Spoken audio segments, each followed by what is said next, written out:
Hi there everybody, Ollie here, aka Secret Nimbus here, another episode of Test Pack Please Ignore. So at the end of my last episode, I had been working on my brain's totally gone already this morning. Been working on my electrolyzation setup over here, and also a quick unifier and pulverizer setup to start producing things like chrome and titanium, stuff like that. I do still need to build one or two more industrial blast furnaces and get that set up, but if you have a look at chrome here, I now have 228 chrome dust. Now, before I start smelting that up, what I really want to do is set up a little system for generating overclockers, like manually, because at the moment they're a bit of a faff to make. So if I go into overclocker.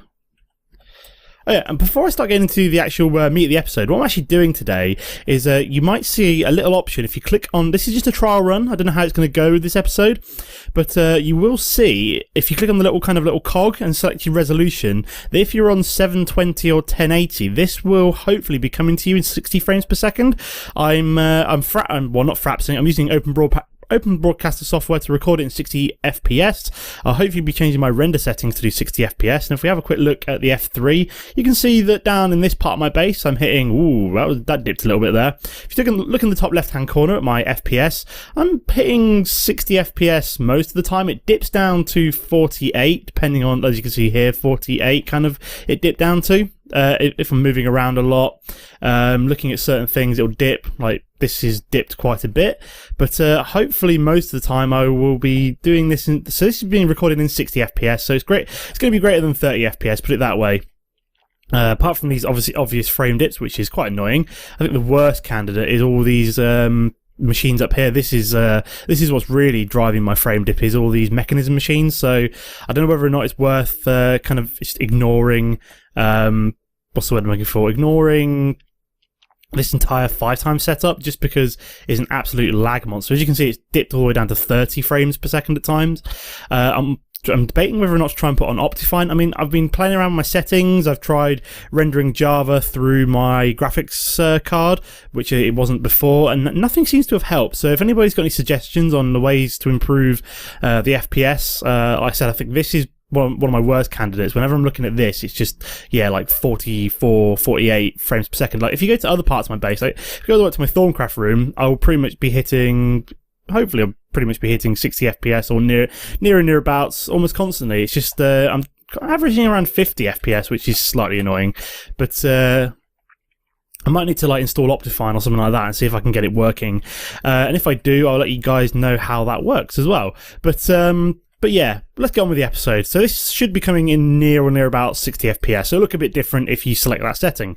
So what we're going to do today, so yeah, what I'm going to be trying to do is manually, or coming up with a way so I can auto-craft overclockers. Now, these are a bit of a faffy way of doing it, because you've got certain things such as you need to make these 10k coolant cells, which require water cans or buckets or tin plate, and then you also need to surround these with tin plates. Then you need to also craft electronic circuits, copper cables, all that jazz. So we are going to be trying to come up with a way of automating that today.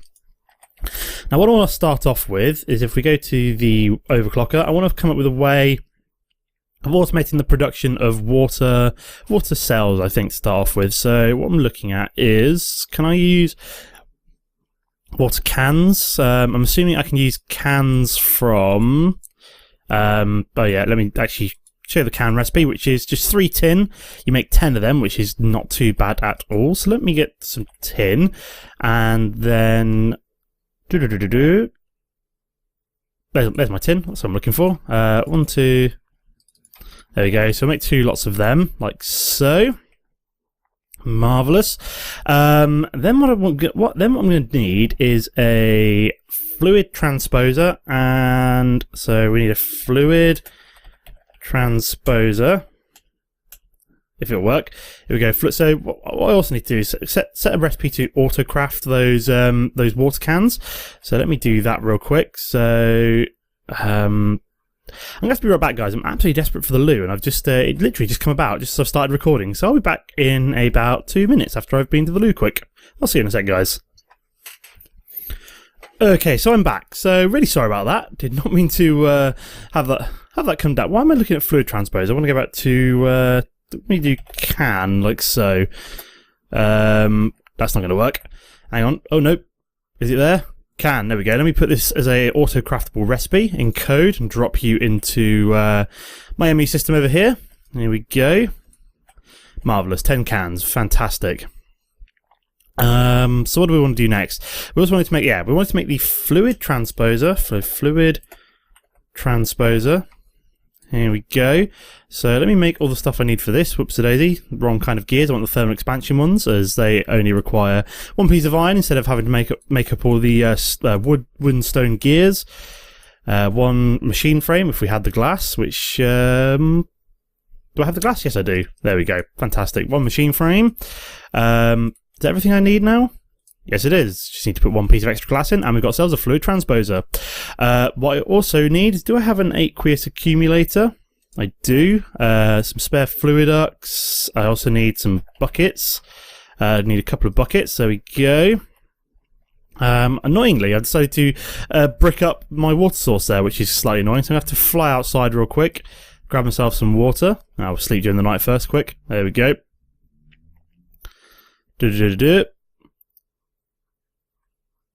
So we'll fly out, grab 2 buckets of water so we can plop down the aqueous accumulator downstairs. Fly over here. 1, 2. Oops-a-daisy. Let's fly out of the water. So yeah, I get a wonderful 60 FPS outside. It's just on the inside, near to all my machines, and it seems to just go, yeah, sorry, you've actually got like way too many machines here, so we really couldn't give a crap about your FPS, which is slightly annoying. But so let me get some marble as well. Get some nice looking marble. There we go. What I want to do is set up this water source around here somewhere, I think. What I probably want to do is put it in front. So let me... That's not going to be right. Let's use my power fist. There we go. So I'll have a water source here. So 1 and 2. There we go. And put down the aqueous accumulator in the middle. And then what we can also do is put down the fluid transposer right here. And then I just need to hook that up with some fluid ducts. Let me spin that round. There we go. Marvellous. And then what we can then do is shift click that. Have input from the top. That's fluid input. So we want, we want the, no. What do I want? I want to fill. Yeah, toggle fill. No, that's not right. So I want water to come into here. So I'm just trying to figure out how I'm going to do this. So, I want water and items to come in. So let me also... So left, I want another input because that'll be, that's not right. Where the hell? Oh, that's apparently the left-hand side.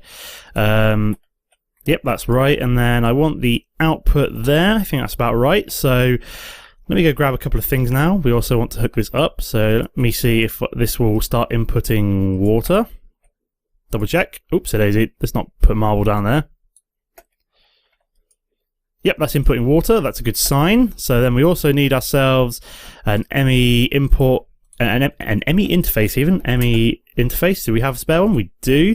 Grab a little bit of cabling. We also need an ME import bus. Basic, sorry. There we go. Basic import bus, which we can whack on the other side. Like so. And then we need to put the ME interface down here, which we then need to say, so if we get some of those cells back, that's not right, we need can, sorry, 1 can, marvellous. What we can then do is come along to this fluid transposer, drop in the can, fill it up, that'll get pulled into the system, there we go, water can, fantastic. And then, do I have tin cells set to automatically craft? No, I do not. So this is going to require how much glowstone? I think I'm all out of glowstone. So what I need to do is, I should have some of my magical crops farm. Let me just find them. Fingers crossed. If not, I'm going to be deeply screwed. I'm going to have to go to the oops-a-daisy, go to the Nether, find myself some glowstone. I've only got a little bit of glowstone essence. That's not good. I need more glowstone. I'm gonna have to get, I think I have to go to the Nether and mine some glowstone in a second. But so this will make a little bit of glowstone. Hopefully it's enough to make myself a few more patterns. Let's go back to stored craftable glowstone. I've got 13 in the system. Great. ME blank There we go. So I can make 4 more. That should hopefully be enough for the rest of this episode. Fingers crossed. Drop them in here. So we clear that. So where did my can go? My water can. There we go. So we've got water can and can is the first recipe I want to do. So if we do can, water can encode, and then what we want to do is drop this one in this one over here. So we'll drop that one in there. So water can will be crafted like so. We'll just test that out. Let's try can. Let's try 2. Give it a second, see if it crafts. 1 and 2. Marvellous. So that's done. We also need to do, if we go back up to our pattern provider. Here we go, clear U. We also then need to do tin. Oops, a daisy. Tin. So I've got tin plates automatically crafting. Oh, right, yeah, of course. I don't need to worry about that then. So they're already going to be in the system. So let me grab... I only need the one, don't I? So then we also need to do the next system. So yeah, tin have got automatically kind of crafting, maintaining 128 in the system, something like that. So we're going to say that recipe, so it will automatically craft a coolant cell, which is a good sign. There we go, 1 coolant cell going in the system. Oop, there'll be a FPS drop there, I think. Yeah, we're only running at like 40 FPS in this room, which is quite annoying. I've got electronic circuits. Ah, they're already in the system. Fantastic. So that should work out fairly well. So then the only thing we then need to do is clear you out. We need to go to overclocker. There we go. So overclocker upgrade. So we've got the coolant cells in the system. We've got these in the system. So we need to hit encode. And then fingers crossed, this should start to automatically craft coolant cell, overclocker upgrades even, which should be quite nice as it kind of eliminates my need for crafting them myself, which is a bit of a faff. So let me go into here, we're going to hit overclocker. Let's make 4. They're going to craft. We need to find a crafting monitor really, see what it's crafting.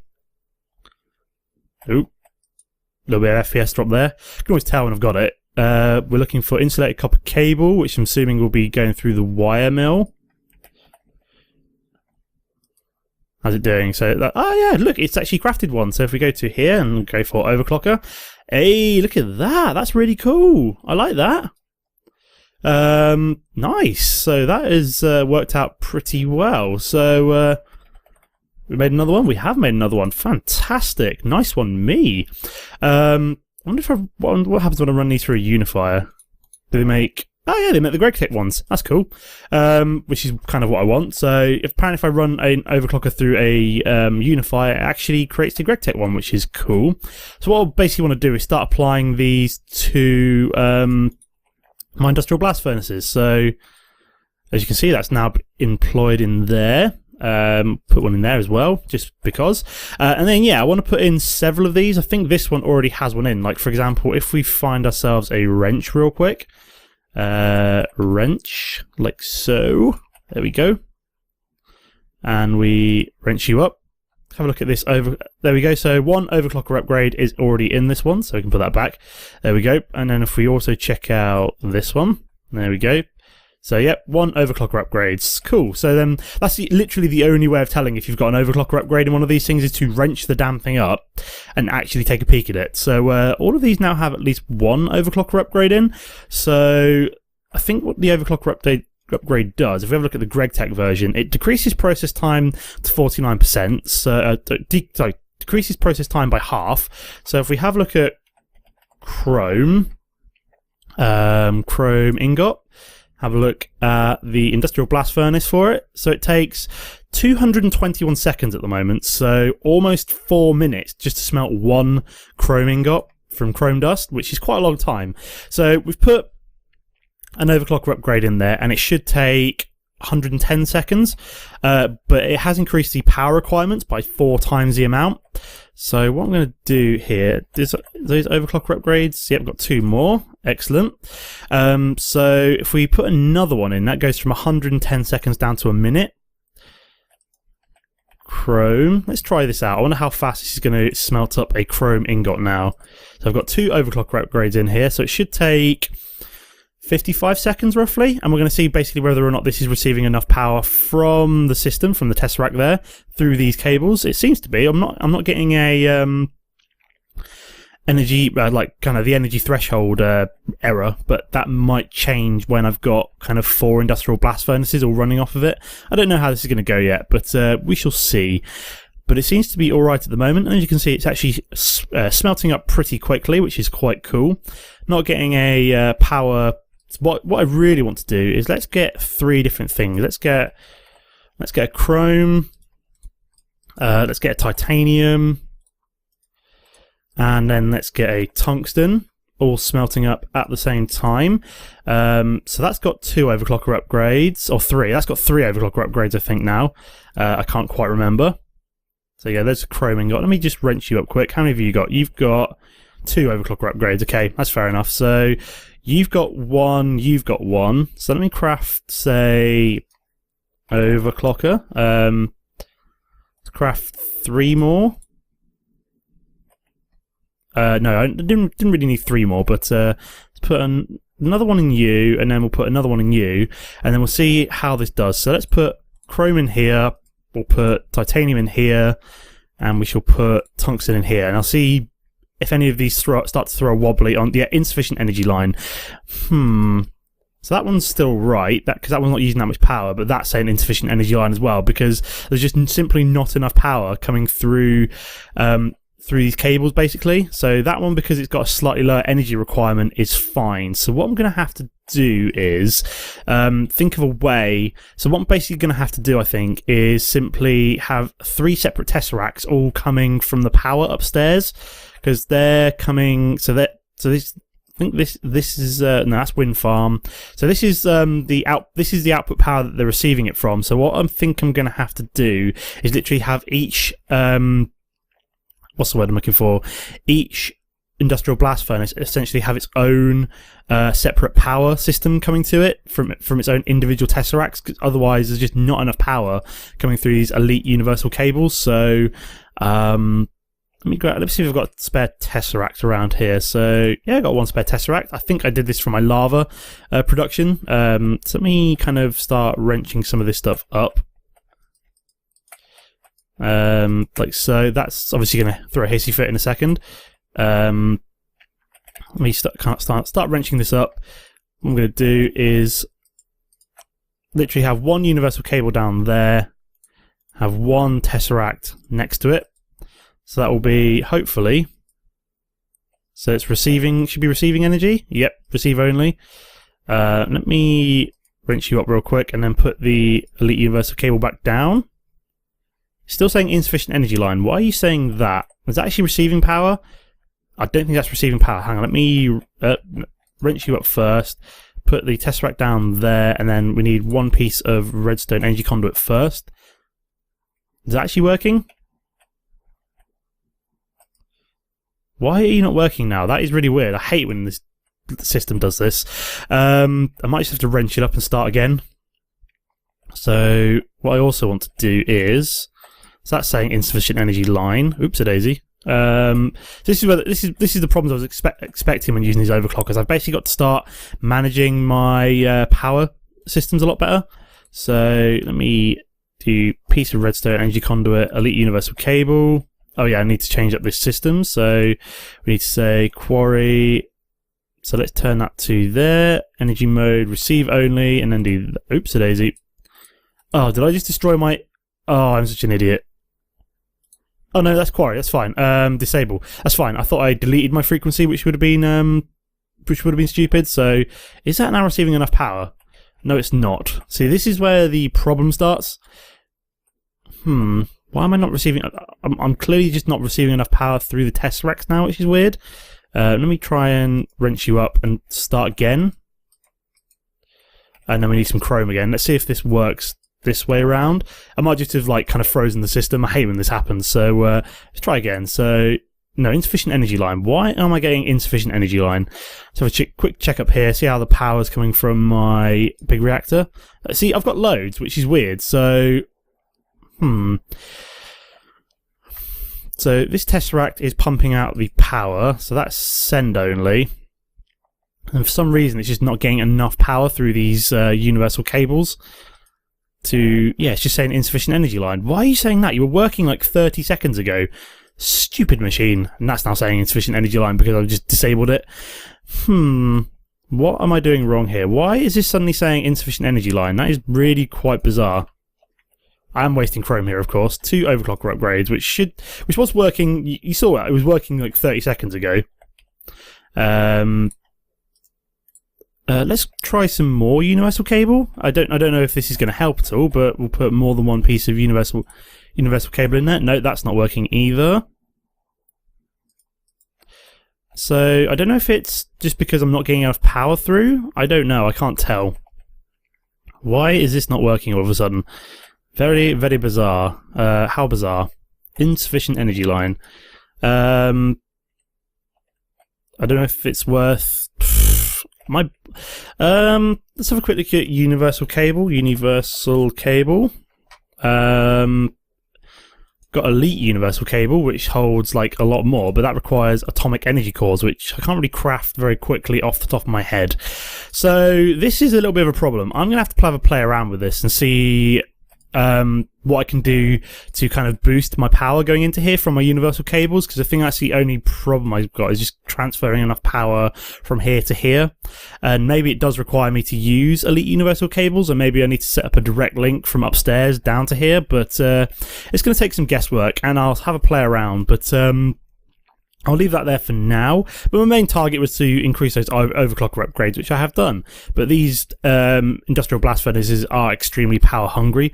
I just find that weird how that was working like not 30 seconds ago, and now it's just saying, oh no, not enough power. It's like, why is there not enough power? You were working a minute ago, but what the hell do I know? Let me just try this quick. Let me just grab some redstone energy conduit. Is that going to work? No. I don't need to set that to output. No, I don't need to set that to output. This is all configured just to output, receives energy. So receives energy only. Redstone outputs into the universal cable, and it's just apparently not transmitting enough power to my industrial blast furnace anymore, which is bizarre, as it was all working fine like a minute ago, but now apparently I don't have enough energy. So all very weird. Right. I'll experiment, see what I need to do to get this working, and I'll get back to you by the next episode. But that is the end of the episode for now. Hopefully coming to you in glorious, as near to 60 FPS as as the game will allow me. But yeah, as always guys, don't forget to comment and like if you've enjoyed the episode. Apart from that, thanks for watching, and I'll see you next time. Goodbye.